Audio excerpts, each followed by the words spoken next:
So I just want to kind of go through some of the benefits of the play-in, and I have some right here. Y'all tell me if I'm hitting it on the head or like what are y'all perspectives on it? Okay. The first one of the benefactors of the play-in is obviously experience for teams, especially like the younger teams or teams that are trying to get into the playoffs. It gives them a somewhat of a playoff feel.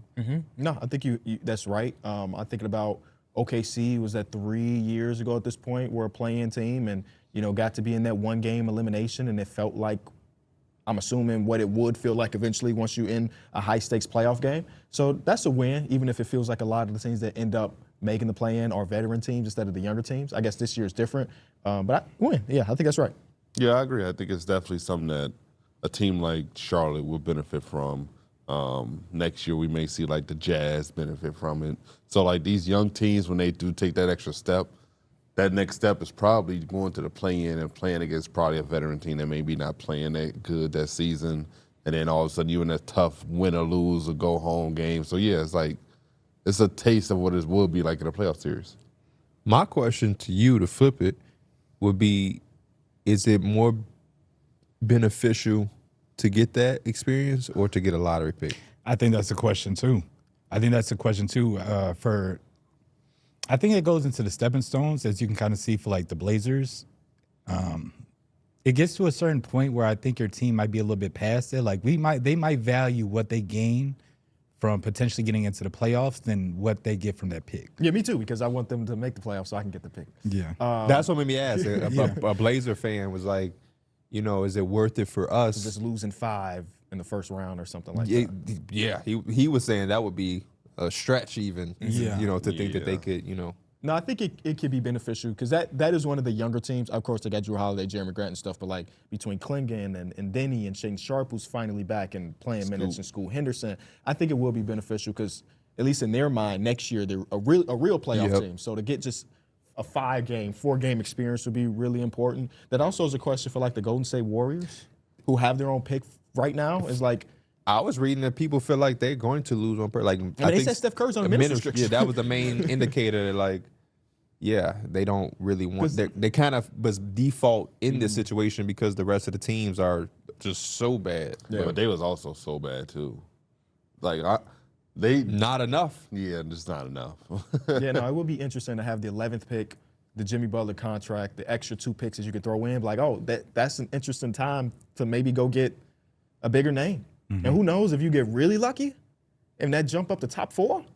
Yeah, then now you think about, do we try to go get Giannis or do we just reset the timeline with one of these other guys? I don't know. The next benefit that I have from the play-in is it gives some of these lesser teams, lower seeded teams, like the incentive to still win out. I could be a 12th or 11th seed, at least early in the season, like still feel like I have a chance. Even once we get into the later seasons, the teams will still try to get into that 10th or 9th spot.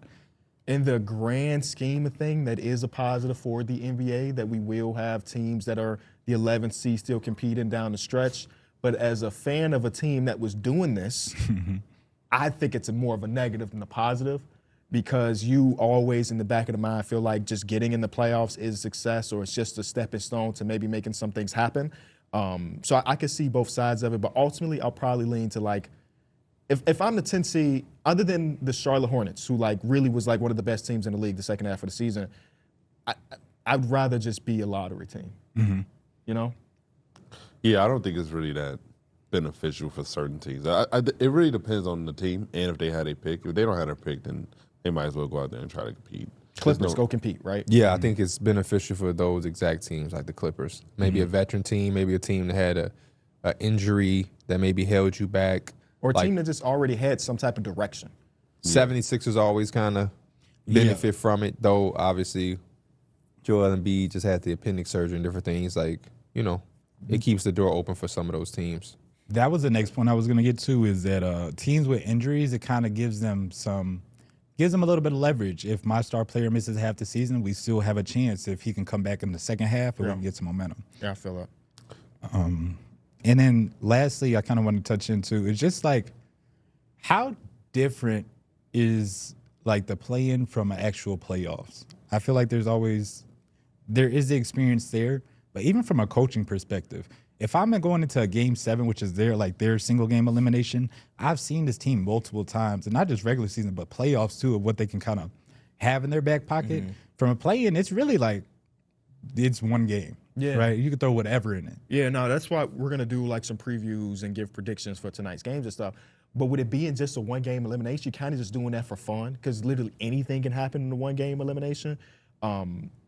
But the feel of it will be similar to a 7 without the potential adjustments of saying like, oh, in the first 6 games, this team did this, so we're going to counter this. You kind of not flying blind because you've seen these teams before and you kind of can assume what their rotation might be, but you're somewhat flying blind or hoping that your talent is going to carry you to the finish line to make the actual You just playoffs. don't have like a rough shooting. Rough shooting night in the play-in got to be bad. Yeah, that's kind of what you're hoping for. Like, you wishing for you to have the shooting and for the opponent to be on a struggling night because, yeah, it's almost like the NCAA where you don't necessarily have, that possibility of the next game. And it's so crazy. These are the type of games where somebody could come off the bench and shoot 6 threes, and it changes everything. And, like, that's what I think the beautiful part about it is. But, yeah, like you said, this would be the worst time to have one of those slumping nights.